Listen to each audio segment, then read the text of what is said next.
ನಮಸ್ಕಾರ, ಹೇಗಿದ್ದೀರಾ? ಕಂಪ್ಲೀಟಾಗಿ ರೆಡಿಯಾಗಿ ಕಾಯ್ತಾ ಇದ್ದೀರಿ ಹಾಗಾದರೆ? ಶೋರ್ ಮೇಡಮ್, ಖಂಡಿತ ಶುರು ಮಾಡೋಣ ಹಾಗಾದರೆ. ಖಂಡಿತ, ಎಸ್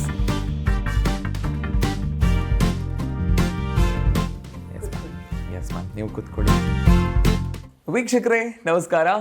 ದೂರದರ್ಶನ ಚಂದನ ವಾಹಿನಿಯ ಸಮಸ್ತ ವೀಕ್ಷಕರಿಗೆ ಸ್ಮಾರ್ಟ್ ಸೊಸೆಯಂದಿರು ಕಾರ್ಯಕ್ರಮಕ್ಕೆ ಆತ್ಮೀಯವಾದ ಸ್ವಾಗತ. ಸೊ ಅತ್ತೆ ಸೊಸೆ ಇಬ್ಬರು ಪ್ರೀತಿಯಿಂದ ನಮ್ಮನ್ನು ಬರಮಾಡಿಕೊಂಡ್ರು. ಸದ್ಯಕ್ಕೆ ನಾನೀಗಿರುವಂಥದ್ದು ಮೈಸೂರಿನ ಶ್ರೀರಾಮ್ಪುರ ಅನ್ನುವಂಥ ಏರಿಯಾದಲ್ಲಿ. ಸೊ ಅತ್ತೆ ನನ್ನ ಬಲಭಾಗದಲ್ಲಿ ಕೂತಿದ್ದಾರೆ, ಹಾಗೆಯೇ ಸೊಸೆ ನನ್ನ ಎಡಭಾಗದಲ್ಲಿ ಕೂತಿದ್ದಾರೆ. ಸೊ ಅವ್ರನ್ನೂ ಕೂಡ ನಿಮಗೆ ಪರಿಚಯ ಮಾಡಿಸ್ಕೊಡ್ತೀನಿ, ಹಾಗೆಯೇ ಅವ್ರನ್ನ ಸ್ವಾಗತ ಮಾಡೋಣ. ಶ್ರೀಮತಿ ವಿಜಯ ಅವರು ಅತ್ತೆ. ಮೇಡಮ್ ನಮಸ್ಕಾರ, ಕಾರ್ಯಕ್ರಮಕ್ಕೆ ಸ್ವಾಗತ. ಹಾಗೆಯೇ ಸೊಸೆ ಶ್ರೀಮತಿ ಅಕ್ಷತಾ ಅವರು. ನಮಸ್ಕಾರ ಮೇಡಮ್, ಕಾರ್ಯಕ್ರಮಕ್ಕೆ ಸ್ವಾಗತ. ಸೊ ಅತ್ತೆ ಸೊಸೆ ಅವಳಿ ಜವಳಿ ಸೀರೆ ಉಟ್ಕೊಂಡಿದ್ದಾರೆ. ಸೊ ಏನೋ ಅತ್ತೆ ಸೊಸೆ ಅವಳಿ ಜವಳಿ ಸೀರೆ ಉಟ್ಕೊಂಡಿದ್ದಾರೆ ಅಂದ್ರೆ ಗೊತ್ತಾಗ್ತದೆ ಇಬ್ರು ಹೆಂಗಿದ್ದಾರೆ ಅನ್ನೋದು ಅಲ್ವಾ? ಶುರು ಮಾಡೋಣ ಕಾರ್ಯಕ್ರಮನ ಹಾಗಾದ್ರೆ. ಸೊ ನಿಮ್ಮ ಪರಿಚಯ ಮೊದಲನೇದಾಗಿ ನಮ್ಮ ವೀಕ್ಷಕರಿಗೋಸ್ಕರ ತಿಳಿಸ್ಬೋದಾ? ನನ್ನೂರು ಚಿಕ್ಕಮಗಳೂರು, ನನ್ನ ತವ್ರ ಮನೆ. ನಾನು ಮದುವೆಯಾಗಿ ಮೈಸೂರಿಗೆ ಬಂದಿರೋದು. ಬಂದಮೇಲೆ ನಾನು ಇಲ್ಲಿ ಕ್ಲಾಸ್ಗಳನ್ನ ನಡೆಸ್ತೀನಿ, ಎಂಬ್ರಾಯ್ಡ್ರಿ, ಆಮೇಲೆ ಟೈಲರಿಂಗು ಎಲ್ಲಾನು ಮಾಡ್ತೀನಿ. ಓಕೆ, ಮತ್ತೆ ಬೇರೆ ಬೇರೆ ಇನ್ನೇನು? ಎಂಬ್ರಾಯ್ಡ್ರಿ, ಟೈಲರಿಂಗ್ ಜೊತೆಗೆ ಡಾಲ್ ಮೇಕಿಂಗ್, ಜರ್ದೋಸಿ. ಓಕೆ, ಆಮೇಲೆ ಜರ್ದೋಸಿ ಆದ್ಮೇಲೆ ನಾನು ಅಲಂಕಾರಿಕ ವಸ್ತುಗಳನ್ನ ಮಾಡ್ತೀನಿ. ಓಕೆ, ಎಷ್ಟು ವರ್ಷ ಆಯಿತು ಮೇಡಮ್ ಮದುವೆಯಾಗಿ? ನನ್ನ ಮದುವೆಯಾಗಿ 32 ವರ್ಷ ಆಯಿತು. 32 ವರ್ಷ ಆಯಿತು. ಸೊ 32 ವರ್ಷ ಮದುವೆಯಾಗಿ ಇಷ್ಟು ನಿಮ್ಮ ಒಂದು ಹವ್ಯಾಸಗಳು ಜೊತೆ ನೀವು ಫ್ಯಾಷನ್ ಡಿಸೈನಿಂಗ್ ಕೂಡ ಮಾಡಿದ್ನಿ ಅಂತ ಹೇಳ್ತಿದ್ರಿ. ಫ್ಯಾಷನ್ ಡಿಸೈನಿಂಗ್ ಮಾಡಿದ್ದೀನಿ. ಅದು ಮಾಡಿ ಎಷ್ಟು ವರ್ಷ ಆಯಿತು? ಅದನ್ನ ಮಾಡಿ ನಾನು 20 ವರ್ಷ ಆಗ್ತಾ ಬಂತು. ಈಗ ಅಂದ್ರೆ ಈಗ ಅದನ್ನ ಪ್ರಾಕ್ಟೀಸ್ ಮಾಡ್ತಾ ಇದ್ದೀರಾ ಅಥವಾ ಹೇಗೆ? ಅದು ಬರೀ ಓದಿದ್ದ? ಇಲ್ಲ ಮಾಡ್ತಾನೆ ಇರ್ತೀನಿ. ಹೌದಾ? ಸೊ ಈ ನಿಮ್ಮ ಸೊಸೆಗೂ ನೀವೆಲ್ಲ ಡಿಸೈನಿಂಗ್ ಮಾಡ್ಕೊಡ್ತೀರಾ? ಹೌದು, ಮಾಡ್ತೀನಿ. ಬ್ಲೌಸ್ ಹಿಂಗಿರ್ಲಿ ಕಣೆ, ಹಿಂಗಿರ್ಲಿ ಕಣೆ, ಡ್ರೆಸ್ ಹಿಂಗಿರ್ಲಿ ಅಂತೆಲ್ಲ ಹೇಳ್ತಿರ್ತೀರಾ? ಸೊ ಸ್ವಲ್ಪ ಪ್ಲಸ್ ಪಾಯಿಂಟ್ ನಿಮಗೆ. ಹೌದು, ಹತ್ತನೇ ಮಾಡರ್ನ್ ಆಗಿದ್ರೆ ನಾವಿನ್ನ ಮಾಡರ್ನ್. ಹೌದು, ನಂಗೆ ಫುಲ್ ಸಪೋರ್ಟ್ ಅವ್ರದ್ದು.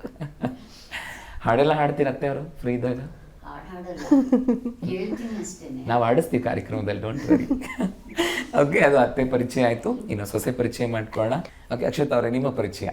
ನಾನು ಬೆಂಗಳೂರಿನೋಡು ಮೂಲತಃ. ನಾನು ಓದಿದ್ದು ಬೆಳೆದಿದ್ದು ಎಲ್ಲ ಅಲ್ಲೇ. ನಾನು ಮದುವೆಗಿಂತ ಮುಂಚೆ ಲೆಕ್ಚರರ್ ಆಗಿದ್ದೆ ಡಿಸೈನ್ ಕಾಲೇಜಲ್ಲಿ. ನಾನು ಓದಿರೋದು BE ಸಿವಿಲ್, ಇಂಟೀರಿಯರ್ ಡಿಸೈನಿಂಗ್, ಆಮೇಲೆ ವಾಸ್ತು PhD ಮಾಡಿದ್ದೀನಿ. ಓಕೆ, ಪ್ರಾಕ್ಟೀಸಲ್ಲೂ ಇದೆ ಈಗಲೂ. ಆ್ಯಂಡ್ ದೆನ್ ಇವಾಗ ಮನೆಯಲ್ಲೇ ಇದ್ದೀನಿ ಹೌಸ್ ವೈಫ್ ಆಗಿ. ಒಂದು ಸಣ್ಣ ಮಗು ಇದೆ, 8 ತಿಂಗಳದು. ಸೊ ಈಗ ನಾನು ಹವ್ಯಾಸಿ ಕ್ರೋಶೆ, ಆಮೇಲೆ ಅತ್ತೆ ಅವರು ಹೇಳ್ಕೊಟ್ಟಿರೋ ಎಂಬ್ರಾಯ್ಡ್ರಿ ಎಲ್ಲಾನು ಪ್ರಾಕ್ಟೀಸ್ ಮಾಡ್ತಿರ್ತೀನಿ. ಎಷ್ಟು ವರ್ಷ ಆಯ್ತು ಮದುವೆಯಾಗಿ? 2.5 ವರ್ಷ ಆಯ್ತು ಅಷ್ಟೇ. 2.5 ವರ್ಷ. ಸೊ ಬಹುಶಃ ಇದು ತುಂಬಾ ತುಂಬಾ ದೊಡ್ಡ ಪಯಣ ಅಂತ ಅನ್ನಂಗಿಲ್ಲ, ಒಂದು 15-20 ವರ್ಷ ಅನ್ನಂಗಿಲ್ಲ, 2.5 ವರ್ಷ. ಬಟ್ ಆದ್ರೂ ಕಲ್ತಿದ್ದುಂಟಾ ಅತ್ತೆಯಿಂದ? ತುಂಬಾನೇ ಕಲ್ತಿದ್ದು. ಏನೇನು ಕಲ್ತಿದ್ದೀರಾ? Patience main. ಹೌದು, ಸಿಕ್ಕಾಪಟ್ಟೆ ಇದೆ. ಅವರಿಂದ ನಾನು ಅದನ್ನ ಕಲ್ತಿದ್ದೀನಿ. ಆಮೇಲೆ ಹೇಗೆ ಇನ್ನೊಬ್ರ ಜೊತೆ ಇಂಟ್ರಾಕ್ಟ್ ಮಾಡೋದು, ನಾನು ಸ್ವಲ್ಪ ಇಂಟ್ರೋವರ್ಟ್, ಬಟ್ ಅವ್ರ ಜೊತೆ ಸೇರ್ಕೊಂಡು ಎಲ್ಲರ ಜೊತೆ ಹೇಗೆ ಇಂಟ್ರಾಕ್ಟ್ ಮಾಡೋದು ಅಂತ ಕಲ್ತಿದ್ದೀನಿ. ಹೌದು. ಎನಿವೇಸ್, ಅತ್ತೆಯಿಂದ ಸೊಸೆನೂ ಕಲಿಬೇಕು ಅಂಡ್ ಸೊಸೆಯಿಂದ ಏನ್ ಕಲ್ತಿದ್ದೀರಿ? ಅವಳಿಂದ ನನಗೆ ಯಾವ್ದು ಬರಲ್ವೋ ಅದನ್ನ ಅವಳನ್ನ ಕೇಳ್ತೀನಿ. ಅಕಸ್ಮಾತ್ ನನಗೇನಾದ್ರು ಗೊತ್ತಾಗಿಲ್ಲದನ್ನ, ಏನ್ ನನಗಿದು ಗೊತ್ತಿಲ್ಲ ಹೇಗ್ ಮಾಡೋದು ಅಂತ. ಯಾಕೆಂದ್ರೆ ಅದ್ರಲ್ಲೇನು ದೊಡ್ಡ ಸ್ಕೇ ಇರಲ್ಲ, ಅತ್ತೆ ಅನ್ನೋ ಗ್ರೇಡ್ ಇರೋದಿಲ್ಲ. ಕಲಿಕೆ, ಅದು ಕಲಿಕೆ ಅನ್ನೋದು ನಿರಂತರವಾಗಿರ್ಬೇಕಲ್ಲ ನಮಗೆ. ಹಾಗಾಗಿ ಸೊಸೆನ ಕೇಳ್ತೀನಿ. ಅದ್ರಲ್ಲಿ ಏನ್ ಕೇಳಿದ್ರಿ, ನೆನಪಿದ್ಯಾ ಏನಾದ್ರು? ಹೌದು, ನನಗೆ ಆಕ್ಚುಲಿ ಕ್ರೋಶ ಸರಿಯಾಗಿ ಬರ್ತಾ ಇತ್ತು. ಅವಳನ್ನ ಕೇಳಿದೆ ಹೇಗ್ ಮಾಡೋದು ಅಂತ. ಕೆಲವೊಂದು ವಿಷಯಗಳಲ್ಲಿ ನನಗೆ ಯಾವ್ದು ಗೊತ್ತಿರಲ್ವೋ ಅದನ್ನ ಅವಳನ್ನ ಕೇಳ್ತೀನಿ, ಯಾವ ತರ ಮಾಡಬೇಕು ಏನು ಅನ್ನೋದನ್ನ. ಓಕೆ. ಸೊ ಅತ್ತೆ ಸೊಸೆ ಒಟ್ಟಿನಲ್ಲಿ ಇಬ್ರು ಆಕ್ಟಿವ್ ಆಗಿದ್ದಾರೆ. ಮನೇನ ಶೃಂಗಾರ ಮಾಡೋದಕ್ಕೂ ಸೈ, ಕುಟುಂಬನೂ ನಗ್ನಗ್ತಾ ಇಡೋದಕ್ಕೂ ಸೈ ಅನ್ನೋ ರೀತಿಯಲ್ಲಿ ಇದ್ದಾರೆ ವೀಕ್ಷಕರೇ. ಸೊ ನಮ್ಮ ಮುಖ್ಯವಾಗಿರೋ ಪ್ರಶ್ನೆಗೆ ಬರೋಣ. ಸೊ ಪ್ರಶ್ನೆ ನಾನು ಕೇಳ್ತೀನಿ, ಆ ಪ್ರಶ್ನೆಗೆ ಉತ್ತರನ ನೀವು ನಿಮ್ಮ ದೃಷ್ಟಿಕೋನದಲ್ಲಿ ಹೇಳ್ಬೋದು ಅಂಡ್ ಸೊಸೆಯಾಗಿ ನೀವು ನಿಮ್ಮ ದೃಷ್ಟಿಕೋನದಲ್ಲಿ ಹೇಳ್ಬೋದು.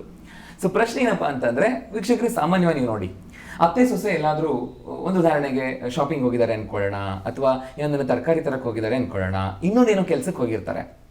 ಉದಾಹರಣೆಗೆ ಬಟ್ಟೆ ಅಂಗಡಿಗೆ ಹೋಗ್ತಾರೆ. ಸೊಸೆ ಏನ್ ಮಾಡ್ತಾರೆ, ಒಂದು ಕೆಂಪು ಕಲರ್ ಸೀರೆನ ಆರಿಸಿರ್ತಾರೆ. ಅತ್ತೆ ಏನ್ ಮಾಡ್ತಾರೆ, ಅಯ್ಯೋ ಕೆಂಪು ಕಲರ್ ಬೇಡ ಕಡೆ, ಡೇಂಜರ್ ಅದು, ಇದೆ ಸರ್ಸು, ನಾನು ಹೇಳ್ತೀನಿ ನೋಡಿ ಬ್ಲೂ ಕಲರ್ ತಗೋ, ತುಂಬಾ ಚೆನ್ನಾಗಿದೆ ಅಂತ ಬ್ಲೂ ಹೇಳ್ತಾರೆ. ಅವ್ರಿಗೆ ತರಕಾರಿ ತಗೊಳ್ಕೋಣ ಅಂತ ಹೋದ್ರೆ ಸೊಸೆ ಇನ್ನೇನೋ ತಗೊಂಡಿರ್ತಾರೆ. ಇವನ್ನೆಲ್ಲ ಯಾಕೆ ತಗೊಂಡಿದ್ಯಾ, ಅವೆಲ್ಲ ಬೇಡ, ಇದು ತಗೋ ಚೆನ್ನಾಗಿದೆ, ಇದು ಬೇಕಾಗತ್ತೆ ಅಂತ ಹೇಳ್ತಾರೆ. ಅಂದ್ರೆ ಪ್ರತಿ ಒಂದರಲ್ಲೂ ಕೂಡ ಅತ್ತೆ ನಂದಿರ್ಲಿ ಅಂತ ಸ್ಟಾರ್ಟಿಂಗ್ ಹೇಳುವಂಥದ್ದನ್ನ ನೋಡ್ಕೊಂಡು ಬಂದಿದ್ದೀವಿ. ಅದು ಬೇಕು ಅಂತ ಹೇಳ್ತಾರೋ ಅಥವಾ ಅದು ನಿಜವಾಗ್ಲೂ ಬೇಕಾಗುತ್ತೋ ಗೊತ್ತಿಲ್ಲ, ಉತ್ತರ ಅವ್ರು ಕೊಡ್ತಾರೆ. ಹೇಳಿ ಮೇಡಮ್, ಇಂಥ ಸಂದರ್ಭದಲ್ಲಿ ಸೊ ನಿಮ್ದೇ ಇರಬೇಕು, ಅತ್ತೆಯವ್ರು ಮಾತಾಡಬೇಕು, ಅದ್ರ ಥರನೇ ಆಗಬೇಕು, ಅದು ನಿಜವಾಗ್ಲೂ ನಮ್ದಿರ್ಲಿ ಅನ್ನೋ ಲೆಕ್ಕನ ಅಥವಾ ಇಲ್ಲ ನಾವು ಸಜೆಸ್ಟ್ ಮಾಡೋಣ ಲೆಕ್ಕನ? ನಿಮ್ಮನೇಲಿ ಹೇಗೆ ನಡೆಯುತ್ತೆ ಅಥವಾ ನೀವೇನು ಹೇಳ್ತೀರಿ ಇದಕ್ಕೆ? ಖಂಡಿತ ನಮ್ಮಲ್ಲಿ ಅದು ನಡೆಯೋದಿಲ್ಲ. ಯಾಕೆ ಅಂತಂದ್ರೆ ಅವರವರ ಮನಸ್ಸಿನ ಅವರವರ ಭಾವನೆಗಳಿಗೆ ಬಂದಿರುವಂತಹದ್ದು. ಅವರ ಭಾವನೆಗೆ ಯಾವುದು ಇಷ್ಟ ಆಗುತ್ತೋ ಅದನ್ನ ತಗೊಳ್ಳೋದಕ್ಕೆ ನನ್ನ ಸಂಪೂರ್ಣ ಸಮ್ಮತಿ ಇರುತ್ತೆ. ಅಷ್ಟೇ ಅಲ್ಲ, ಯಾಕೆ ಈ ತರ ಆಗ್ತಾ ಇದೆ ಅಂತಂದ್ರೆ ಹಿಂದೆ ಈಗೆಲ್ಲ ವೈಭವೀಕರಣ ಮಾಡ್ಬಿಟ್ಟಿದ್ದೀರಾ. ಧಾರಾವಾಹಿಗಳಾಗ್ಲಿ ಚಲನಚಿತ್ರಗಳಾಗ್ಲಿ ಎಲ್ಲದ್ರಲ್ಲೂ ಅತ್ತೆ ಸೊಸೆ, ಅತ್ತೆ ಅಂತ ಅಂದ್ರೆ ಅವಳೊಂಥರ ಮಾರಿ ಅನ್ನೋ ರೀತಿ ತೋರಿಸ್ಬಿಟ್ಟಿದ್ದೀರಾ ನೀವು. ಹಾಗಾಗಿ ಅದು ಆ ಒಂದು ಮನೋಭಾವನೆ ಚೇಂಜ್ ಆಗ್ಬೇಕು ಅಂದ್ರೆ ಇಂಥ ಕಾರ್ಯಕ್ರಮಗಳು ಬರಲೇಬೇಕು. ಈ ಕಾರ್ಯಕ್ರಮದಿಂದ ಇನ್ನೊಂದು ಮುಖ್ಯವಾದಂತ ವಿಷಯ ಹೇಳ್ಬೇಕು ಅಂತಂದ್ರೆ ಎಷ್ಟೋ ಹೆಣ್ಣು ಮಕ್ಕಳುಗಳಲ್ಲಿ ಒಂದು ಅವರ ಅಂತರಾಳದಲ್ಲಿ ಒಂದು ಯಕ್ಷ ಪ್ರಶ್ನೆ ಉಳಿದಿದೆ. ಮದುವೆ ಆಗ್ಬಿಟ್ರೆ ನಾಳೆ ನಮಗೂ ನಮ್ಮ ಅತ್ತೆ ಅದೇ ತರ ಸಿಗ್ತಾಳ ಅಂತ ಪ್ರಶ್ನೆ ಇರುತ್ತೆ. ಆದ್ರೆ ಇಂಥ ಒಂದು ಗೋವಿಂದರಾಜ್ ಅವರು ಮಾಡಿರುವಂತಹ ಈ ಒಂದು ಕಾರ್ಯಕ್ರಮ ಏನಿದೆ, ಆ ಕಾರ್ಯಕ್ರಮವನ್ನ ನೋಡಿದಾಗ ಎಲ್ಲಾ ಅತ್ತೆಯರು ಅಲ್ಲ, ವಾಸ್ತವನೇ ಬೇರೆ, ಮಾಧ್ಯಮಗಳಲ್ಲಿ ಬಿಂಬಿಸುವುದೇ ಬೇರೆ ಅನ್ನೋದನ್ನ ನಾವ್ ಇದರಿಂದ ಅರ್ಥಕೋಬಹುದು. ಹಾಗಿದ್ರೆ ದಯವಿಟ್ಟು ಯಾವ ಹೆಣ್ಣು ಮಕ್ಕಳು ಅಂತ ಚಿಂತನೆಯನ್ನ ಮಾಡಬೇಡಿ. ಯಾಕೆ ಅಂತಂದ್ರೆ ಎಲ್ಲಾ ಕೈ ಬೆರಳುಗಳು ಒಂದೇ ರೀತಿ ಇರೋದಿಲ್ಲ. ಹಾಗಾಗಿ ಇದು ಯಾವುದು ವಾಸ್ತವವಲ್ಲ, ವಾಸ್ತವ ಬೇರೆ ಇರುತ್ತೆ, ಚಿತ್ರೀಕರಣವೇ ಬೇರೆ ಇರುತ್ತೆ. ಅವರು ತಮ್ಮ ಒಂದು ಕಾರ್ಯಕ್ರಮಗಳಿಗೆ ಚಿತ್ರಣವನ್ನ ಮಾಡಿರ್ತಾರೆ ವಿನಃ ವಾಸ್ತವಕ್ಕೆ ಅಲ್ಲ ಅಂತ ನಾನು ಹೇಳ್ತೀನಿ. ಓಕೆ, ಸೊ ಟೋಟಲಿ ಅತ್ತೆಯವರು ಅತ್ತೆಯ ಸ್ಥಾನದ ಬಗ್ಗೆ ಟಾಪ್ ಟು ಎಂಡ್ ವರೆಗೂ ನೀಟಾಗಿ ಹೇಳ್ಬಿಟ್ಟಿದ್ದಾರೆ ಎಲ್ಲ. ಬಟ್ ಹೌದು, ಅಂದ್ರೆ ಅವ್ರು ಹೇಳ್ತಿರುವಂಥದ್ದು ಅತ್ತೆಯವ್ರನ್ನ ಈ ರೀತಿಯಾಗಿ ಒಂಥರ ಮಾರಿ ತರ ಬಿಂಬಿಸಿದ್ಯಾ ನೀವುಗಳು ಅಂತ ಹೇಳೋರ ಅರ್ಥ ಏನು ಅಂತಂದ್ರೆ ಮಾಧ್ಯಮಗಳಲ್ಲಿ ಧಾರಾವಾಹಿಗಳಲ್ಲಿ ಆ ರೀತಿ ಆಗೋಗಿದೆ ಅನ್ನುವಂಥ ಒಂದು ಲೆಕ್ಕದಲ್ಲಿ ಅವ್ರು ಹೇಳಿದ್ದು ಅಲ್ವಾ ಮೇಡಮ್? ಕೆಲವೊಂದು ಧಾರಾವಾಹಿಗಳಲ್ಲಿ ಮಾತ್ರ ಆತರ ಬಿಂಬಿಸ್ತಾರೆ ಅತ್ತೆ ಕೆಟ್ಟೋರು ಅಂತ ಹೇಳಿ.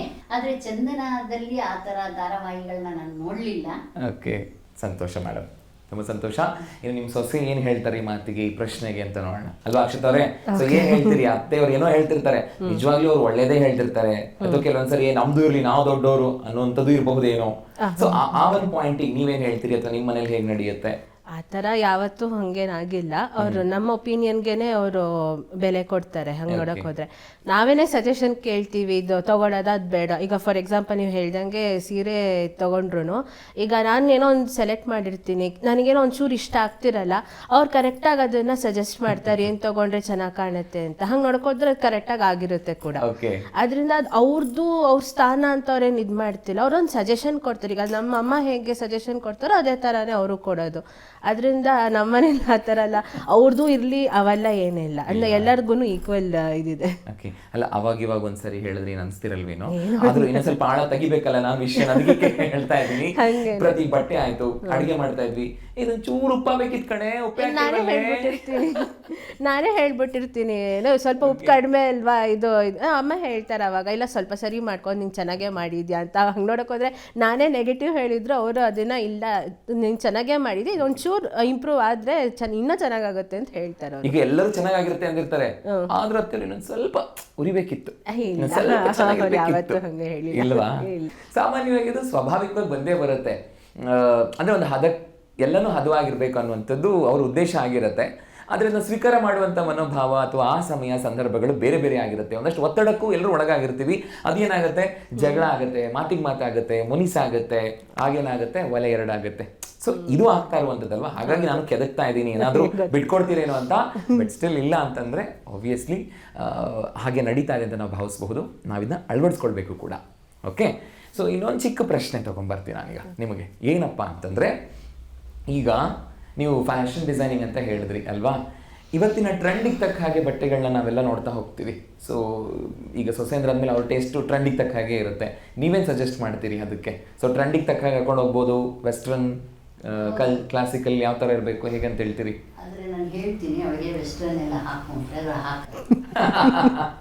ನಾನು ಯಾವುದಕ್ಕೂ ಅವಳಿಗೆ ನಿರ್ಬಂಧ ಹೇಳಿಲ್ಲ. ಓಕೆ, ಯಾಕೆ ಅಂತಂದ್ರೆ ನನ್ನ ಮಗಳು ಹೇಗೇನೋ ಹಾಗೆ ಅವಳು, ಯಾಕಂದ್ರೆ ನಾನು ನನ್ನ ಮಗಳನ್ನ ಮದುವೆ ಮಾಡಿಕೊಟ್ಟಿದ್ದೀನಿ. ನಾನು ಅವಳನ್ನ ಕಳಿಸಿದ್ಮೇಲೆ ನನ್ನ ಮನೆಗೆ ಒಬ್ರು ಮಗಳು ಬರಬೇಕು ಅನ್ನೋ ಒಂದು ದೃಷ್ಟಿಯಿಂದ ನಾನು ಅವಳನ್ನ ಕರ್ಕೊಂಡು ಬಂದಿರೋದ್ರಿಂದ ಅವಳನ್ನ ನನ್ನ ಮಗಳ ರೀತಿನೇ ನೋಡ್ಕೋಬೇಕು. ಯಾಕೆಂದ್ರೆ ಅವಳು ಅವ್ರ ಮನೇಲಿ ಹೇಗಿದ್ಲು ಇಲ್ಲೋ ಹಾಗೆ ಇರ್ಬೇಕು. ಹಾಗಂತೀರಾ? ಸೂಪರ್ ಸೂಪರ್ ಆಗಿದ್ರೆ. ಸೊ ಈಗ ನೀವು ಟ್ರೆಡಿಷನ್ ಡ್ರೆಸ್ ಹಾಕ್ತೀನಿ ಅಂತಾರೆ ಅವರು, ಬಟ್ ನೀವು ವೆಸ್ಟರ್ನ್ ಹೇಳ್ತಾ ಇದ್ದೀರಿ. ಪಾ ಎಲ್ರಿಗೂ ಇಂಥ ಅತ್ತೆನೇ ಸಿಗ್ಲಿಯಪ್ಪ ಅಂತ ನಮ್ಮ ವೀಕ್ಷಕರು ಅನ್ಕೋತಾ ಇದ್ದಾರೆ. ಹೆಂಗೆ ನೀವು ಮತ್ತೆ ಹಿಂಗೆಲ್ಲ ನೀವು ವೆಸ್ಟರ್ನ್ ಹಾಕೊಳ್ಳಿ ಅಂತ ಪರ್ಮಿಷನ್ ಕೊಟ್ಟರು ನೀವು ಹಾಕೊಳ್ತಾ ಇಲ್ವಂತಲ್ವಾ? ಯಾಕೆ? ನಂಗೆ ಇಷ್ಟ ಆಗಲ್ಲ ಜಾಸ್ತಿ. ಅವ್ರು ಹೇಳ್ತಾನೆ ಇರ್ತಾರೆ ಹಾಕೋ, ನಿಂಗೆ ಏನು ಇಷ್ಟ ಅನ್ನೋದನ್ನ ಹಾಕೋ, ಅದ್ರಲ್ಲಿ ಏನು ರಿಸ್ಟ್ರಿಕ್ಷನ್ಸ್ ಇಲ್ಲ ಅಂತ. ನಾನೇನೆ ಏನೋ ಒಂದು ಸಿಗುತ್ತೆ ಅದನ್ನ ಹಾಕೊಂಡು ಹೋಗ್ತೀನಿ. ಅವ್ರು ಇಲ್ಲ ಅವಾಗ ನಿಲ್ಲಿಸ್ಬಿಟ್ಟು ಇಲ್ಲ ಈ ಥರ ಹಾಕೊಂಡು ಹೋಗು ನೀಟಾಗಿ ಕಾಣಿಸ್ತೀಯ ಅಂತ ಹೇಳಿ ಅದಲ್ಲೇ ಆಲ್ಟ್ರೇಷನ್ ಮಾಡಿ ನೀಟಾಗಿ ಕಳಿಸ್ತಾರೆ ನನ್ನ. ಎನಿವೇಸ್, ಒಂದು ಉತ್ತರ ಕೊಟ್ಟಿದ್ದೀರಿ, ಅದರಲ್ಲಿ ನಿಮ್ಮ ಒಂದು ಹೊಂದಾಣಿಕೆ ಎಷ್ಟಿದೆ ಅನ್ನುವಂಥದ್ದು ಗೊತ್ತಾಗ್ತಾ ಇದೆ. ಸೊ ವೀಕ್ಷಕರೇ, ಇದಾಗಿತ್ತು ಅವರ ಪರಿಚಯ ಮತ್ತು ಅವರ ಹೊಂದಾಣಿಕೆಯ ಕುರಿತಾದಂತಹ ಒಂದಷ್ಟು ವಿಷಯಗಳು. ಸೊ ಬನ್ನಿ ಹಾಗಾದ್ರೆ ಮುಂದಿನ ಹಂತಕ್ಕೆ ಹೋಗೋಣ. ಮುಂದಿನ ಹಂತದಲ್ಲಿದೆ ಸ್ಮಾರ್ಟ್ ಮೋಜಿನ ಆಟ. ಹೇಗೆ ಆಡ್ತಾರೆ ಅಂತ ನೋಡೋಣ. ಬಟ್ ಸದ್ಯಕ್ಕೆ ನಾನೊಂದು ವಿರಾಮ ತಗೊಳ್ತೀನಿ, ನಂತರ ಮತ್ತೆ ವಾಪಸ್ ಬರ್ತೀನಿ. ಓಕೆ, ಸೊ ನೀವು ನೋಡ್ತಾ ಇದ್ದೀರಾ ಸ್ಮಾರ್ಟ್ ಸೊಸೈಟಿರು.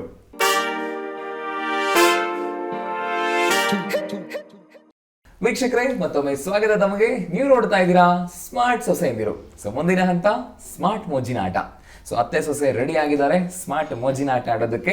ಮೊದಲನೇದಾಗಿ ಆಟ ಏನು, ರೂಲ್ಸ್ ಏನು ಅಂತ ಹೇಳ್ತೀನಿ, ನೀವು ಕೇಳಿಸ್ಕೊಳ್ಳಿ ಆ್ಯಂಡ್ ನೀವು ಅರ್ಥ ಮಾಡ್ಕೊಳ್ಳಿ. ನಿಮಗೆ 60 ಸೆಕೆಂಡ್ಸ್ ಇರುತ್ತೆ.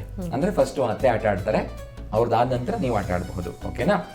ಏನಪ್ಪ ಆಟ ಅಂತಂದರೆ, ಈಗ ನಾನು ಟೇಬಲ್ ಮೇಲೆ ರಬ್ಬರ್ ಬ್ಯಾಂಡ್ಸ್ಗಳನ್ನ ಹಾಕಿದ್ದೀನಿ, ಜೊತೆಗೆ ಒಂದು ಬಾಟ್ಲಲ್ಲಿ ಹುರುಳಿಕಾಳು. ಓಕೆ, ಉಳ್ಳಿದೆ ಕಾಲು.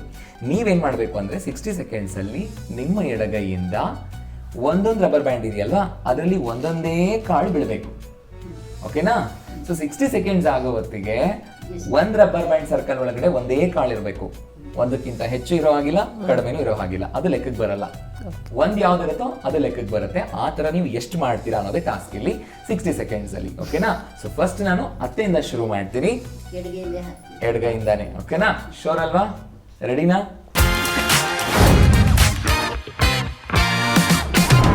ಆಡಿಯನ್ಸ್, ಶುರು ಮಾಡೋಣ ಸ್ಮಾರ್ಟ್ ಮೋಜಿನ ಆಟ.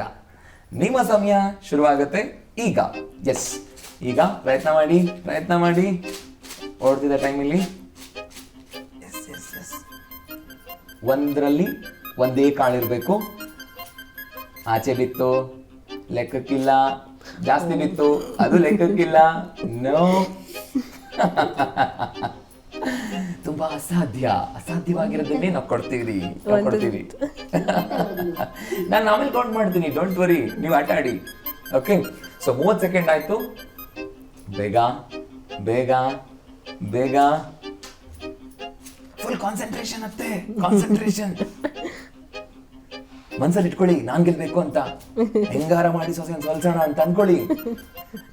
ಓಕೆ, ಲಾಸ್ಟ್ ನಿಮ್ಮ ಸಮಯ ಕೇವಲ 10 ಸೆಕೆಂಡ್ ಉಳಿದಿದೆ.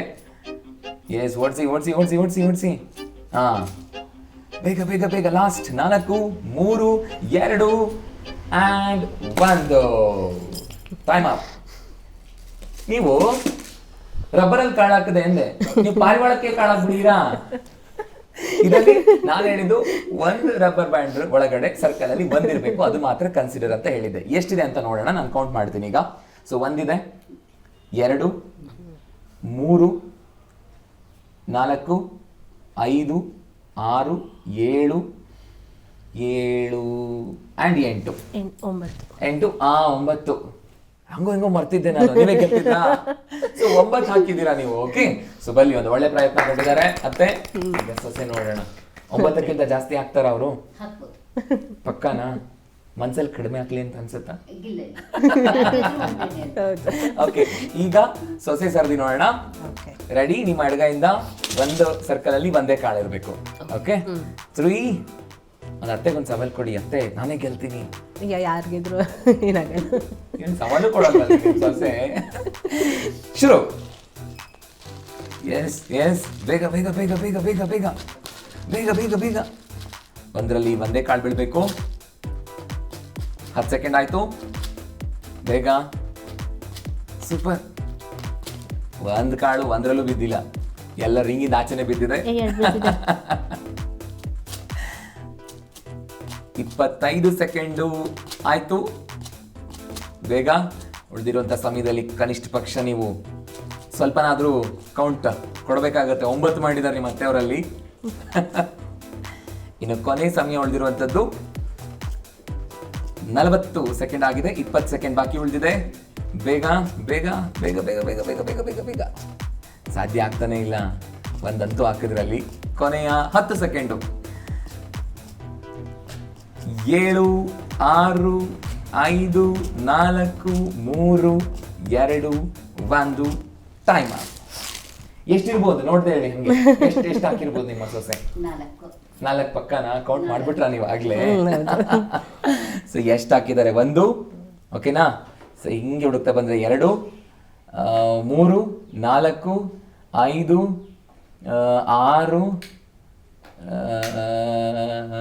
7 ಇದೊಂದು ತಗೊಂಡೆ ಕೌಂಟ್ ಆಗ್ಲೇ. ಸೊ 7 ಹಾಕಿದ್ದಾರೆ. ಸೊ ಅಲ್ಲಿ 2 ಪಾಯಿಂಟ್ ಇಂದ ಹಿಂದೆ ಉಳಿದಿದ್ದಾರೆ. ಅತ್ತೆನೇ ಗೆದ್ದಿದ್ದಾರೆ. ಅತ್ತೆಗೆ ಜೈ.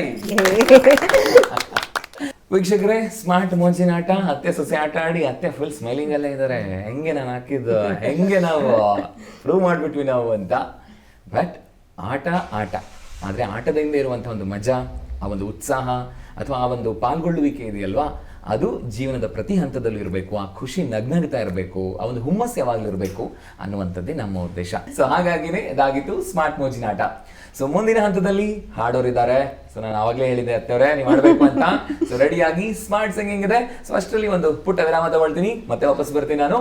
ಸೊ ನೀವು ನೋಡ್ತಾ ಇದ್ದೀರಾ ಸ್ಮಾರ್ಟ್ ಸೊಸೆಯಂದಿರು.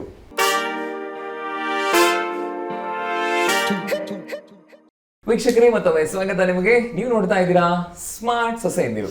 ಮುಂದಿನ ಹಂತ ಸ್ಮಾರ್ಟ್ ಸಿಂಗಿಂಗ್. ಸೊ ಸ್ಮಾರ್ಟ್ ಆಗಿ ಹಾಡಾಡೋದಕ್ಕೆ ಸ್ಮಾರ್ಟ್ ಆಗಿ ಅತ್ತೆ ಸೊಸೆ ಕೂತಿದ್ದಾರೆ.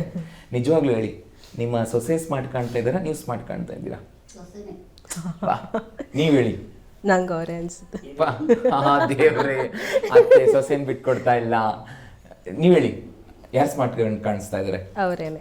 ಬಾ ದೇವರೇ, ನೋಡಕ್ ಆಗ್ತಿಲ್ಲ, ಕೇಳಕ್ ಆಗ್ತಿಲ್ಲ. ಇಲ್ಲಿ ಅತ್ತೆ ಸೊಸೆನ್ ಬಿಟ್ಕೊಡ್ತಾ ಇಲ್ಲ, ಸೊಸೆ ಅತ್ತೆನ್ ಬಿಟ್ಕೊಡ್ತಾ ಇಲ್ಲ. ಆಯ್ತಾ? ಫನ್ ಪಾರ್ಟ್ ಇದೇ ರೀತಿ ಆಗಿರಿ, ಖುಷಿಯಾಗಿ. ಅದೇ ಇಲ್ಲಿ ಮುಖ್ಯವಾಗಿ ಬೇಕಾಗಿರುವಂತದ್ದು.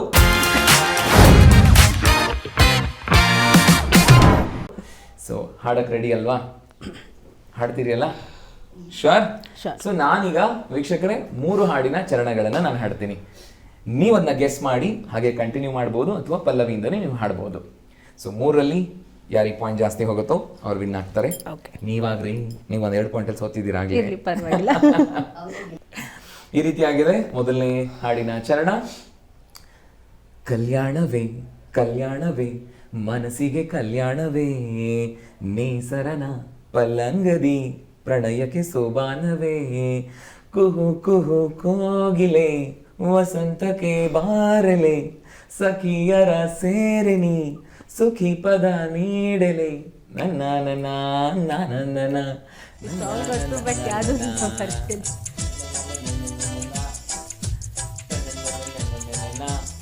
ಸಿಗ್ಲಿಲ್ವಾ?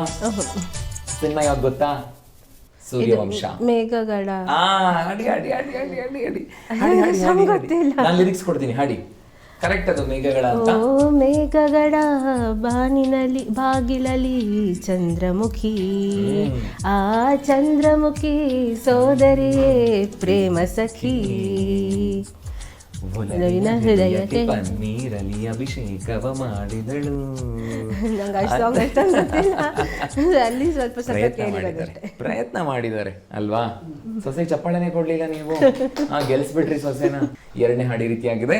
ತೊಟ್ಟಿಲಿನ ಕೂಸಿಗೆ ದೃಷ್ಟಿದು ತಾನೇ, ಮೊಡವೆಯ ವಯಸ್ಸಿಗೆ ಒಡವೆ ಇದು ತಾನೇ, ಕಾಮನ ಬಿಲ್ಲಿಗೂ ಇದರ ಸಾಟಿ ನಿಲ್ಲದು, ಋಷಿಗಳ ಸಂಯಮ ಇದರ ಮುಂದೆ ನಿಲ್ಲದು, ಸ್ತ್ರೀ ಕುಲದ ಸೌಭಾಗ್ಯವೇ ಹಸಿರು ಗಾಜಿನ ಬಳೆಗಳೇ, ಸ್ತ್ರೀ ಕುಲದ ಶುಭ ಸ್ವರಗಳೇ, ಈ ಕೈಗಳಿಗೆ ಶೃಂಗಾರವೇ, ನೀನೆಂದರೆ ಸಂಗೀತವೇ ನಿಲ್ಲದ ಗಾನ ನಿನ್ನದಮ್ಮ. Very nice. ಬರ್ಲಿ ಚಪ್ಪಾಳೆ ಸೊಸೆಗೆ. 2 ಪಾಯಿಂಟ್ ಅವ್ರಿಗೆ ಹೋಯ್ತು. ಆದ್ರೂ ನೋಡೋಣ ಕೊನೆಯ ಹಾಡು ಫುಲ್ ಈಸಿಯಾಗಿ ತಗೊಂಡ್ಬಂದಿದ್ದೀನಿ. ಅತ್ತೆ ನೀವು ಒಂದಾದ್ರೆ ಹಾಡಬೇಕು. ಸ್ವಲ್ಪ ನಿಮ್ಮ ವಾಯ್ಸು ಕೇಳೋಣ ಅಂತ. ನೀವು ಚೆನ್ನಾಗಿ ಮಾತಾಡ್ತಿದ್ರೆ ಅದ್ರ ಜೊತೆ ಹಾಡಾಡ್ಬೇಕು ಕೂಡ. ಓಕೆ, ಎಷ್ಟು ಜೋಶಲ್ಲಿದ್ದಾರೆ ಅತ್ತೆ ಅಂತ ಈಗ ಗೊತ್ತಾಗುತ್ತೆ. ಅವರಿಗೋಸ್ಕರ ಬಹಳ ಸುಲಭವಾಗಿರೋ ಹಾಡು ತಂದಿದ್ದೀನಿ. ಈ ರೀತಿಯಾಗಿದೆ. ಲೈಫ್ ಅಲ್ಲಿ ಲವೇ ಅಮೃತ, ಜೀವನ್ ಮೇ ಪ್ಯಾರ ಶಾಶ್ವತ, ಹೃದಯದ ಭಾವ ಬೆರೆತಿರಲು ಒಲವಿನ ಜೋಡಿ ಕಲ್ಯಾಣ ಮಂಟಪಕ್ಕೆ ಬಾ. ನಮ್ಮ ಮದುವೆ ಸೆಟ್ ಆಯ್ತೀಗ ಬೇಗ ಬಾ, ಗಟ್ಟಿ ಮೇಳ ಚಚ್ಚುತ್ತಿರಲು ತಾಳಿ ಕಟ್ಟುವೆ ಬಾರೆ ಬಾರೆ ಹಸೆಗೆ. ಸೊ ಮೋಜಿನ ಆಟ ಅತ್ತೆ ಗೆದ್ದಿದ್ದಾರೆ, ಸ್ಮಾರ್ಟ್ ಸಿಂಗಿಂಗ್ ಸೊಸೆ ಗೆದ್ದಿದ್ದಾರೆ. ಸೊ 3 ಪಾಯಿಂಟ್ ಸೊಸೆಗೆ ಹೋಗಿದೆ. ಮತ್ತೊಂದ್ಸರಿ ಅಭಿನಂದನೆಗಳು. 2.5 ವರ್ಷದ ಹಿಂದೆ ಕಲ್ಯಾಣ ಮಂಟಪದಲ್ಲಿ ಇದ್ರಿ, ಡವಡವ ಅಂತಿತ್ತು. ಸೊ ಈಗ ಕಡಿಮೆ ಆಗಿದೆಯೋ ಇನ್ನೂ ಇದೆಯೋ ಅಥವಾ ಹೆಂಗಿದೆ ಅದು? ಏನು ಇಲ್ಲ, ನೋಡಕ್ ಹೋದ್ರೆ ನಾ ಬಂದಿದ್ದ ದೇವನ್ಗೆನೆ ನಂಗಿದು ನಮ್ಮನೇನೆ ಅಂತ ಭಾವನೆ ಬಂದ್ಬಿಡ್ತು. ಅಂದ್ರೆ ಲೈಕ್ ಎಲ್ಲಾರು ಹಂಗೇನೆ ನೋಡ್ಕೊಂಡ್ರು ಕೂಡ. ಅದರಿಂದ ನಂಗೆ ಯಾವ ಡವನೂ ಇಲ್ಲ, ಏನೂ ಇಲ್ಲ. ನಂಗೆ ಟೆನ್ಷನ್ ಇದ್ದಿದ್ದೇನಂದ್ರೆ ನಾನು ನೀಟಾಗಿ ಕಾಣಿಸ್ತಿದ್ದೀನ ಫೋಟೋದಲ್ಲಿ ಅಂತ ಅಷ್ಟೇ ಹೊರತು ನಂಗೆ ಫ್ಯೂಚರ್ ಬಗ್ಗೆ ಯಾವುದೂ ಟೆನ್ಷನ್ ಇರಲಿಲ್ಲ ನನಗೆ. ಸೂಪರ್. ವೀಕ್ಷಕರೇ, ಅತ್ತೆ ಸೊಸೆ ನಗ್ನಗ್ತಾ ಇದ್ದಾರಲ್ವಾ? ಸೊ ಇವರಿಬ್ರು ನಗ್ಬಿಟ್ರೆ ಇಡೀ ಕುಟುಂಬನೇ ಚೆನ್ನಾಗಿರುತ್ತೆ ಅಂತಲೂ ನಾವು ಮಾತಾಡ್ತಾ ಇದ್ದೀವಿ ಅಲ್ವಾ? ಅದೇ ರೀತಿಯಾಗಿ ಎಲ್ಲರ ಕುಟುಂಬಗಳು ಕೂಡ ಚೆನ್ನಾಗಿರಬೇಕು, ನಗ್ನಗ್ತಾ ಇರಬೇಕು ಅಂತಂದರೆ ಅದಕ್ಕೆ ಸ್ಮಾರ್ಟ್ ಸಲಹೆ ಕೂಡ ಬಹಳ ಅಗತ್ಯ. ಸೊ ಈ ಸ್ಮಾರ್ಟ್ ಸಲಹೆನ ನಿಮಗೆ ತಿಳಿಸ್ಕೊಡ್ತಾ ಇದ್ದಾರೆ ಖ್ಯಾತ ಮನೋತಜ್ಞರು ಹಾಗೆಯೇ ಪದ್ಮಶ್ರೀ ಪುರಸ್ಕೃತರಾದಂತಹ ಡಾಕ್ಟರ್ CR ಚಂದ್ರಶೇಖರ್ ಅವರು. ನೋಡ್ಕೊಂಡು ಬನ್ನಿ. ಕಳೆದ ವಾರ ಒಂದು ಕುಟುಂಬ ಬಂತು. ಇದು ಸ್ಮಾರ್ಟ್ ಕುಟುಂಬಕ್ಕೆ ಸಂಬಂಧಪಟ್ಟ ಹಾಗೆ ನಾನು ಈ ಕತೆ ಹೇಳ್ತಿದ್ದೇನೆ. ಅಜ್ಜಿಗೆ ಮಗ ಡಾಕ್ಟರ್ ಆಗಲಿ ಅಂತ, ಮೊಮ್ಮಗ ಡಾಕ್ಟರ್ ಆಗಲಿ ಅಂತ ಆಸೆ. ತಾಯಿಗೆ ಅಯ್ಯೋ ಡಾಕ್ಟ್ರಿ ಕೆಲಸ ಬೇಡ ಸರ್, 24 ಗಂಟೆ ರೋಗಿಗಳಿಂದ ಹೋಗಬೇಕು, ನನ್ನ ಮಗ IAS ಆಫೀಸರ್ ಆಗಬೇಕು. ಸೊ ಅಜ್ಜಿಗೆ ಮೊಮ್ಮಗ ಡಾಕ್ಟರ್ ಆಗಬೇಕು ಅಥವಾ ಮೊಮ್ಮಗಳು ಡಾಕ್ಟರ್ ಆಗಬೇಕು, ಅಥವಾ ಸೊಸೆಗೆ ಅದು ಬೇಡ, ಅವನು ಇನ್ನೊಂದಾಗಲಿ, ಪೈಲಟ್ ಆಗಲಿ, IAS ಆಫೀಸರ್ ಆಗಲಿ ಅಥವಾ ಸಂಗೀತಗಾರ ಆಗಲಿ.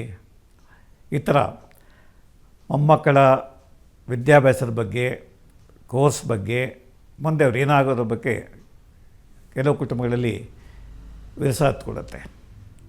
ಹಾಗೆ ಮೊಮ್ಮಕ್ಕಳಿಗೆ ಅಜ್ಜಿ ಮಾತು ಕೇಳಬೇಕಾ ಅಥವಾ ತಾಯಿ ಮಾತು ಕೇಳಬೇಕಾ ಗೊತ್ತಾಗೋದಿಲ್ಲ.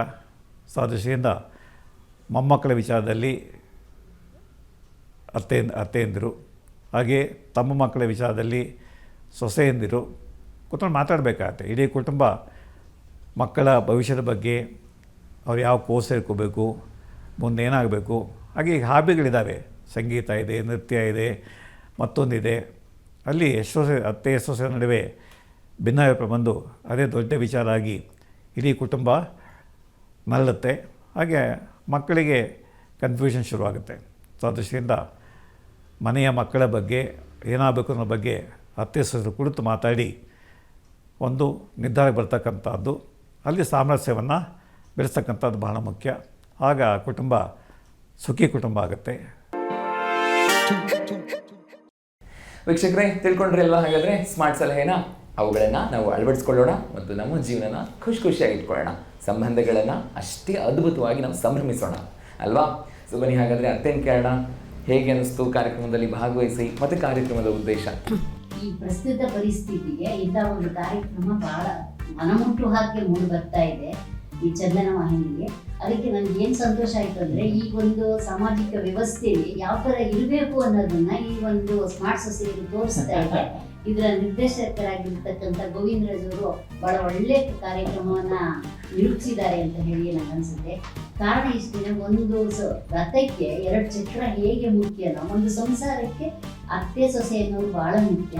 ಯಾವಾಗ ಅವರು ಅತ್ತೆ ಸೊಸೆ ಅನ್ಯೋನ್ಯವಾಗಿ ಮನೆಯಲ್ಲಿರ್ತಾರೋ ಇರೋರೆಲ್ಲರೂ ನೆಮ್ಮದಿಯಾಗಿರ್ತಾರೆ ಅಂತ ಹೇಳ್ಬೋದು. ಅದನ್ನ ನಿರೂಪಿಸ್ತಾ ಇದ್ದಾರೆ ಅಂತ ಹೇಳ್ಬೋದು ಸ್ಮಾರ್ಟ್ ಸೊಸೆಯರಿಂದ. ಯಾರು ಇನ್ನು ಹೆದರ್ಕೊಳ್ಳುವಂತ ಅವಶ್ಯಕತೆ ಇಲ್ಲ, ಯಾವುದೇ ತೊಂದರೆನೂ ಬರೋದಿಲ್ಲ. ಅದೆಲ್ಲ ಹಿಂದಿಂದೆಲ್ಲ ಅಲ್ಲ, ಈಗ ಸಮಾಜದಲ್ಲಿ ವ್ಯವಸ್ಥೆನೇ ಚೇಂಜ್ ಆಗಿರೋದ್ರಿಂದ ಎಲ್ಲರೂ ಹೊಂದ್ಕೊಂಡು ಹೋಗ್ತಾರೆ ಅನ್ನೋದನ್ನ ನಾನು ಹೇಳ್ತೀನಿ. ಸಂತೋಷ ಮೇಡಮ್, ತುಂಬ ಸಂತೋಷ. ಇನ್ನು ವೀಕ್ಷಕರೇ, ಸೊಸೆಯಾದಂಥ ಅಕ್ಷತಾ ಅವ್ರು ಏನು ಹೇಳ್ತಾರೆ ಮೇಡಮ್? ಈ ಪ್ರೋಗ್ರಾಮ್ ತುಂಬ ಚೆನ್ನಾಗಿದೆ. ಬೇಸಿಕಲಿ ಹೇಳ್ತೀನಿ. ಏನಕ್ಕೆ ಈ ಪ್ರೋಗ್ರಾಮ್ ತುಂಬ ಇಂಪಾರ್ಟೆಂಟ್ ಅಂದರೆ, ಎಷ್ಟೊಂದು ಜನ ಹೊರಗಡೆ ಏನು ಅಂದ್ಕೊತಾರೆ, ಇವರು ಚೂರು ಜೋರಾಗಿ ಮಾತಾಡಿದ್ರೆ ಸಾಕು ಅತ್ತೆ ಸೊಸೆ ಜಗಳ ಆಡ್ತಿದ್ದಾರೆ. ಅದು ಮನೆಯಲ್ಲಿ ಇರಲ್ಲ. ಆ್ಯಕ್ಚುಲಿ ಹೇಳಬೇಕು ಅಂದರೆ ನಮ್ಮ ಸಮಾಜದಲ್ಲಿ ಇರೋದು ಜಗಳ ಆಗೋದು ಅನ್ನೋದು. ಅವ್ರಗಡೆನೆ ಬಂದು ನಿಮ್ಮ ಸೊಸೆ ಹಿಂಗೆ ಮಾಡ್ತಾರಾ, ನೀವು ಒಂದು ಸ್ವಲ್ಪ ಹದ್ಬಸ್ತಲ್ಲಿ ಇಟ್ಕೋಬೇಕು. ಇದನ್ನು ನಾನು ಸುಮಾರು ಜನದ ಹತ್ರ ನೋಡಿದ್ದೀನಿ ಕೂಡ. ಆದರೆ ವಾಸ್ತವವಾಗಿ ಮನೆಯಲ್ಲಿ ನಾವು ಏನೋ ಅವ್ರು ನಮ್ಮ ತಾಯಿ ಇದ್ದಂಗೆ, ಅವರು ಇಲ್ಲ ಅವರು ನನ್ನ ಮಗಳಿದ್ದಂಗೆ ಅಂತ ನಾವು ಹೊಂದ್ಕೊಂಡು ಹೋಗ್ತಾ ಇದ್ರೆ ಯಾವುದು ಜಗಳನೂ ಬರಲ್ಲ, ಏನೂ ಇರಲ್ಲ. ಮನೆ ಅಂದ್ಮೇಲೆ ಜಗಳ ಇದ್ದೇ ಇರುತ್ತೆ. ನಾವು ನಮ್ಮ ಪೇರೆಂಟ್ಸ್ ಜೊತೆನೂ ಆಡ್ತೀವಿ, ಎಲ್ಲರ ಜೊತೆನೂ ಆಡ್ತೀವಿ, ಅದರಲ್ಲಿ ಏನೂ ಇದಿಲ್ಲ. ಅದು ಅಂದರೆ ಲೈಕ್ ತಪ್ಪಿಲ್ಲ. ಈಗ ವಾಸ್ತವವಾಗಿ ಹೇಗಿರ್ತಾರೆ ಅತ್ತೆ ಸೊಸೆ ಅನ್ನೋದನ್ನ ಈ ಪ್ರೋಗ್ರಾಮ್ ಮೂಲಕ ತುಂಬ ಚೆನ್ನಾಗಿ ತೋರಿಸ್ಕೊಡ್ತಿದೆ. Thank you so much. ವೀಕ್ಷಕರೇ, ಅತ್ತೆ ಸೊಸೆ ಅವರ ಅನಿಸಿಕೆಗಳನ್ನು ಹೇಳಿದ್ರು. ಬಹುಶಃ ನೀವು ಹೇಳಿದ್ ನೋಡಿದ್ರೆ ನನಗೆ ಈ ವಿಷಯ ನೆನಪಾಗುತ್ತೆ. ಇವ್ರು ಹೇಳಿದ್ರು, ಒಂದು ರಥಕ್ಕೆ ಹೇಗೆ 2 ಚಕ್ರ ಮುಖ್ಯ ಆಗುತ್ತೋ ಅತ್ತೆ ಸೊಸೆ ಹಾಗೆ ಅಂತ. ಒಂದು ಕಾಲ ಇತ್ತು, ನಾವು ಇದೇ ಒಂದು ಉದಾಹರಣೆನ ಗಂಡ ಹೆಂಡತಿ ತಗೋತಾ ಇದ್ವಿ. ಗಂಡ ಹೆಂಡತಿ 2 ಚಕ್ರ ಇದ್ದ ಹಾಗೆ, ಸೊ ಸಂಸಾರದ ಒಂದು ಬಂಡಿ ಓಡಿಸ್ಬೇಕು ಮುಂದೆ ಅಂತ. ಬಟ್ ಕಾಲ ಎಷ್ಟು ಸೂಕ್ಷ್ಮ ಆಗಿಬಿಟ್ಟಿದೆ ಅಂದರೆ ಈಗ ಅತ್ತೆ ಸೊಸೆ ಆ ಪಾತ್ರ ತಗೋತಾ ಇದ್ದಾರೆ. ಅಂದರೆ ಆ ಥರದ ಒಂದು ಸೂಕ್ಷ್ಮದ ವಾತಾವರಣ, ನಾಜೂಕಾದ ವಾತಾವರಣ ನಾವೇ ಮಾಡ್ಕೊಂಡಿದ್ದೀವಿ. ಈಗ ಅದನ್ನ ಸರಿಪಡಿಸುವಂಥದ್ದು ಕೂಡ ನಮ್ಮ ಜವಾಬ್ದಾರಿ. ಸೊ ರಥ ಚೆನ್ನಾಗಿ ಓಡಬೇಕು ಅಂದರೆ ಇಬ್ಬರು ಚೆನ್ನಾಗಿರಬೇಕು. ಸೊ ಅದನ್ನ ತಾವು ವ್ಯಕ್ತಪಡಿಸಿದ್ವಿ. ತುಂಬ ಸಂತೋಷ ತಮಗೆ. ಹಾಗೆಯೇ ಸಕ್ರಿಯವಾಗಿ ಭಾಗವಹಿಸಿ ಮನದಾಳದ ಮಾತನ್ನ ಹಂಚ್ಕೊಳ್ತಾ ನಮ್ಮ ವೀಕ್ಷಕರಿಗೂ ವಿಷಯಗಳನ್ನ ತಿಳಿಸ್ಕೊಟ್ಟಿದ್ದೀರಿ, ರಂಜಿಸಿದ್ದೀರಿ. ಸೊ ಈ ಒಂದು ವಿಷಯಕ್ಕೆ ದೂರದರ್ಶನ ಚಂದನ ವಾಹಿನಿಯ ಪರವಾಗಿ ಹಾಗೆಯೇ ಸ್ಮಾರ್ಟ್ ಸೊಸೆಯಂದಿರು ಕಾರ್ಯಕ್ರಮದ ಪರವಾಗಿ ಅವರನ್ನು ಅಭಿನಂದಿಸುವಂತಹ ಸಮಯ, ಅಭಿನಂದನಾ ಪತ್ರ ಕೊಡೋದ್ರ ಮೂಲಕ. ಸೊ ಮೊದಲನೇದಾಗಿ ಅತ್ತೆಯಾದಂತಹ ಶ್ರೀಮತಿ ವಿಜಯ ಅವರು, ಮೇಡಮ್ ತುಂಬ ಧನ್ಯವಾದಗಳು. ಅದೇ ನಿಟ್ಟಲ್ಲಿ ಸೊಸೆಯಾದಂತಹ ಡಾಕ್ಟರ್ ಅಕ್ಷತಾ ಅವರು. ವೀಕ್ಷಕರೇ, ನೋಡಿದ್ರಲ್ವಾ ಸ್ಮಾರ್ಟ್ ಸೊಸೆಯಂದಿರ ಇವತ್ತಿನ ಈ ಸಂಚಿಕೆನ. ನೀವು ಸಹ ಇದೇ ಕೂಡ ಕಾರ್ಯಕ್ರಮದಲ್ಲಿ ಭಾಗವಹಿಸಬಹುದು. ಏನೇನು ವಿವರಗಳಿರಬೇಕು ಅಂತ ಹೇಳ್ತೀನಿ. ನಿಮ್ಮ ಹೆಸರು ಮತ್ತು ವಯಸ್ಸು, ಅಂದರೆ ಅತ್ತೆ ಸೊಸೆ ಇಬ್ಬರದ್ದು ಅವರ ಹೆಸರು ಮತ್ತು ವಯಸ್ಸು, ಜೊತೆಗೆ ವಿದ್ಯಾಭ್ಯಾಸ ಮತ್ತು ವೃತ್ತಿ, ಜೊತೆಗೆ ಹವ್ಯಾಸಗಳು, ಹಾಗೆಯೇ ಮೊಬೈಲ್ ಸಂಖ್ಯೆ ಮತ್ತು ಪೂರ್ಣ ವಿಳಾಸ, ಹಾಗೆಯೇ ಇಬ್ಬರೂ ಜೊತೆಗಿರುವಂತಹ ಇತ್ತೀಚಿನ ಒಂದು ಭಾವಚಿತ್ರ. ಒಂದು ವೇಳೆ ನೀವು ಪತ್ರದ ಮೂಲಕ ಕಳಿಸ್ತೀರಿ ಅಂತ ಆದರೆ ನಮ್ಮ ವಿಳಾಸ ಈ ರೀತಿಯಾಗಿದೆ. ನಿರ್ಮಾಪಕರು ಸ್ಮಾರ್ಟ್ ಸೊಸೆಯಂದಿರು ಕಾರ್ಯಕ್ರಮ, ದೂರದರ್ಶನ ಕೇಂದ್ರ, JC ನಗರ, ಬೆಂಗಳೂರು 560006, ಅಥವಾ ಇಮೇಲ್ ಮೂಲಕ ಕಳಿಸ್ತೀರಿ ಅಂತ ಆದರೆ dd.smartsosayindiru@gmail.com ಇದು ನಮ್ಮ ಮೇಲ್ ID. ಸೊ ವೀಕ್ಷಕರೇ, ಸೊ ಇದರೊಂದಿಗೆ ಇದನ್ನ ಕಾರ್ಯಕ್ರಮವನ್ನು ಮುಗಿಸುವಂಥ ಸಮಯ. ಮತ್ತೊಮ್ಮೆ ಮುಂದಿನ ಬಾರಿ ಮುಂದಿನ ಸಂಚಿಕೆಯಲ್ಲಿ ಸ್ಮಾರ್ಟ್ ಜೋಡಿಗಳು ಅಂದರೆ ಸ್ಮಾರ್ಟ್ ಫ್ಯಾಮಿಲಿ ಅತ್ತೆ ಸೊಸೆ ಅವ್ರನ್ನ ಕರ್ಕೊಂಡು ಬರ್ತೀನಿ. ಮತ್ತೊಂದಷ್ಟು ವಿಷಯಗಳನ್ನ ತಿಳ್ಕೊಳ್ಳೋಣ, ಓಕೆನಾ? ಸೊ ಅಲ್ಲಿವರೆಗೂ ಮಿಸ್ ಮಾಡ್ಕೊಳ್ತಾ ಇರಿ ನಮ್ಮ ಕಾರ್ಯಕ್ರಮ ಸ್ಮಾರ್ಟ್ ಸೊಸೆಯಂದಿರು. ನಮಸ್ಕಾರ.